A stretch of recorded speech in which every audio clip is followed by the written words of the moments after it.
नारद जी का श्वेत द्वीप में जाना तथा भीष्म का युधिष्ठिर से उपरिचर के चरित्र वर्णन के प्रसंग में तंत्र शास्त्र की उत्पत्ति बतलाना।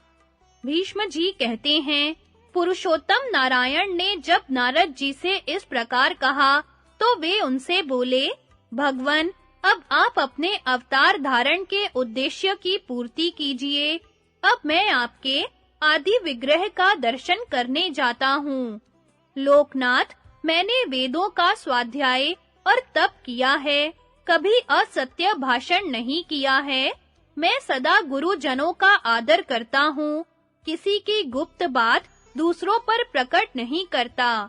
शत्रु और मित्र में मेरा समान भाव है तथा आदि देव परमात्मा की शरण लेकर सदा अनन्य भाव से उनका भजन करता हूँ।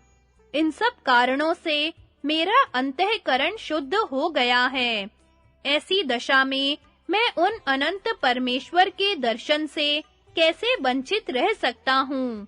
नारद जी की बात सुनकर सनातन धर्म के रक्षक भगवान नारायण ने उनकी विधिवत पूजा की और उन्हें जाने की आज्ञा दे दी। आज्ञा पाकर नारद जी भी उन पुरातन ऋषि की पूजा करके योग युक्त हो आकाश की ओर उड़े और सहसा मेरु पर्वत पर पहुंचकर अदृश्य हो गए।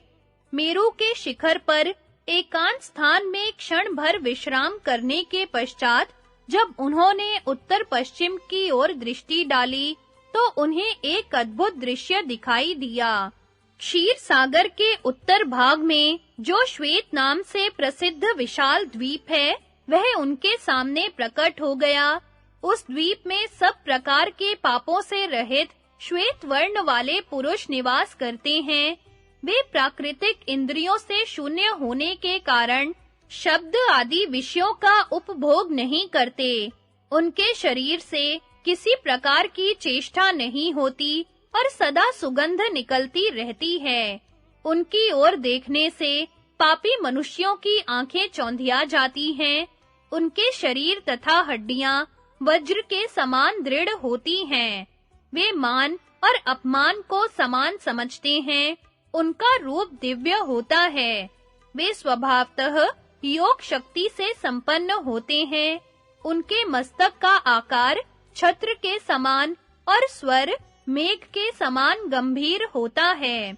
उनके मुंह में 60 सफेद दांत और 8 दाढ़ें होती हैं, जिनसे संपूर्ण विश्व की उत्पत्ति हुई है और जिन्होंने वेद, धर्म, शांत वृत्ति से रहने वाले मुनि तथा संपूर्ण देवताओं की सृष्टि की है, उन परमेश्वर को श्वेत द्वीप के निवासी भक्ति पूर्वक अपने हृदय में धारण करते हैं। युधिष्ठिर ने पूछा, पितामह, श्वेत द्वीप में रहने वाले पुरुष इंद्रिय, आहार तथा चेष्टा से रहित क्यों होते हैं? उनके शरीर से सुंदर गंध क्यों निकलती है? उनकी उत्पत्ति किस प्रकार हुई है तथा वे किस उत्तम गति को प्राप्त होते हैं? इस लोक से मुक्त होने वाले पुरुषों का शास्त्र में जो लक्षण बताया गया है, वैसा ही आपने श्वेत द्वीप के निवासियों का भी बताया है। इन दोनों में यह समानता क्यों है? इसे जानने के लिए मेरे मन में बड़ी उत्कंठा है। भीष्म जी ने कहा, राजन, यह कथा बहुत विस्तृत है। इसे मैंने अपने पिताजी के मुंह से सुना था, किंतु इस समय मैं तुम्हें इसका सारांश मात्र बतला रहा हूँ। पूर्व काल में इस पृथ्वी पर एक उपरिचर नामक राजा राज्य करते थे। वे इंद्र के मित्र और भगवान नारायण के प्रसिद्ध भक्त थे। सदा धर्माचरण करते और अपने पिता में भक्ति रखते थे। आलस्य तो उन्हें छू भी नहीं गया था। नारायण के वर से ही उन्होंने इस भूमंडल का साम्राज्य प्राप्त किया था।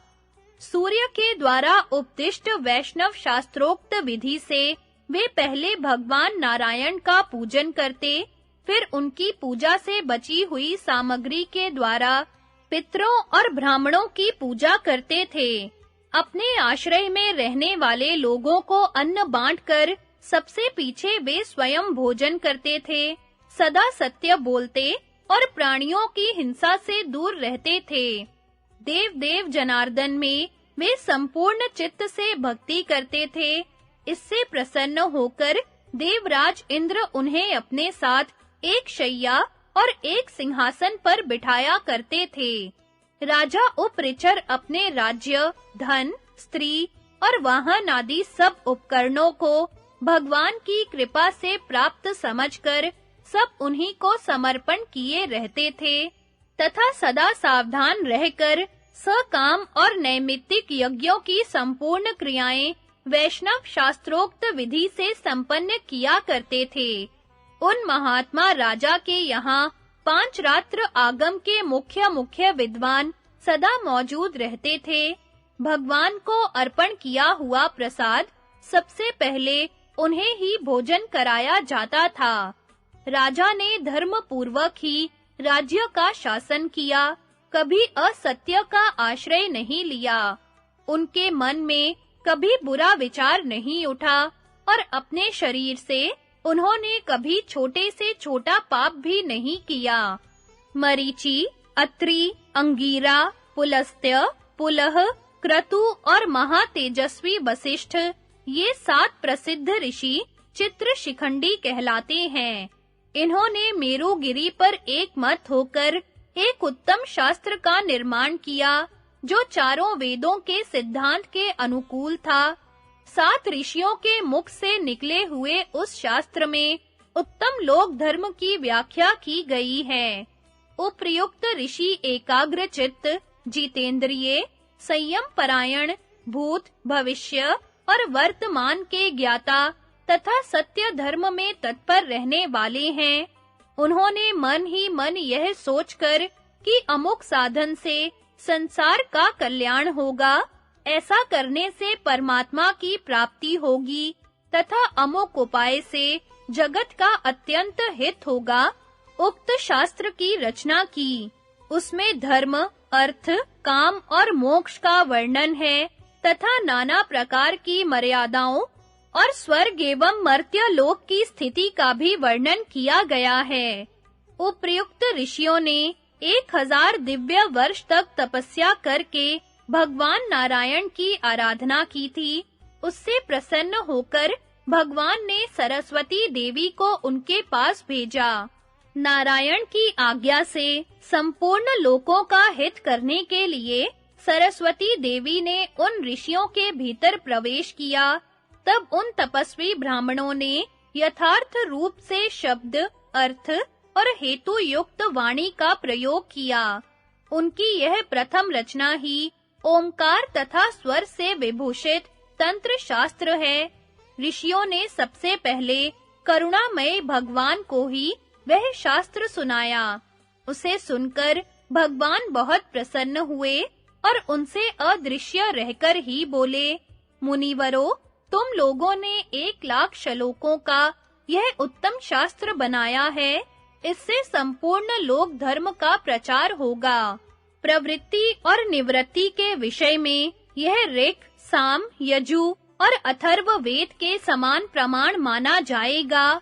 ब्रह्मा, महादेव जी, सूर्य, चंद्रमा, वायु, पृथ्वी, जल, अग्नि, नक्षत्र तथा अन्य भूत नामधारी पदार्थ और ब्रह्मवादी ऋषिगण जैसे अपने-अपने अधिकार के अनुसार बर्ताव करते हुए प्रमाणभूत माने जाते हैं, उसी प्रकार तुम लोगों का बनाया हुआ यह उत्तम शास्त्र भी प्रामाणिक माना जाएगा। यह मेरी आज्ञा है।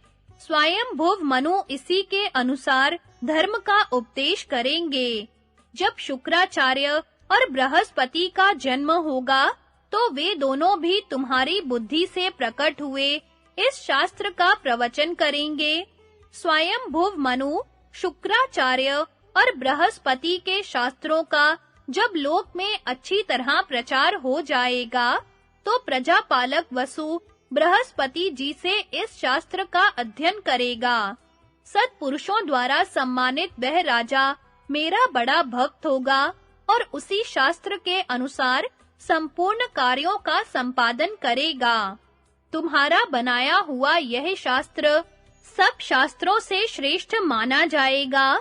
इसमें धर्म, अर्थ और उत्तम रहस्यों की व्याख्या की गई है। इसके प्रचार से तुम्हारी प्रजा की वृद्धि होगी तथा राजा उपरिचर भी राजलक्ष्मी से संपन्न एवं महापुरुष होगा। किंतु उसकी मृत्यु के बाद यह शास्त्र संसार से लुप्त हो जाएगा। इस प्रकार इस शास्त्र के संबंध में सारी बातें मैंने तुम लोगों को बता दी। इतना कहकर भगवान ऋषियों को छोड़कर स्वयं किसी अज्ञात दिशा को चले गए। तत्पश्चात सब लोगों का हित चाहने वाले उन ऋषियों ने धर्म के मूलभूत उस सनातन शास्त्र का जगत में प्रचार किया। फिर आदि कल्प के प्रारंभिक युग में जब बृहस्पति का प्रादुर्भाव हुआ, तो उन्होंने सांगोपांग वेद और उपनिषदों सहित वह शास्त्र उन्हें पढ़ाया। तदनंतर धर्म का प्रचार और लोगों को धर्म मर्यादा के भीतर स्थापित करने वाले वे ऋषिगण तपस्या का निश्चय करके अपने अभीष्ट स्थान को चले गए।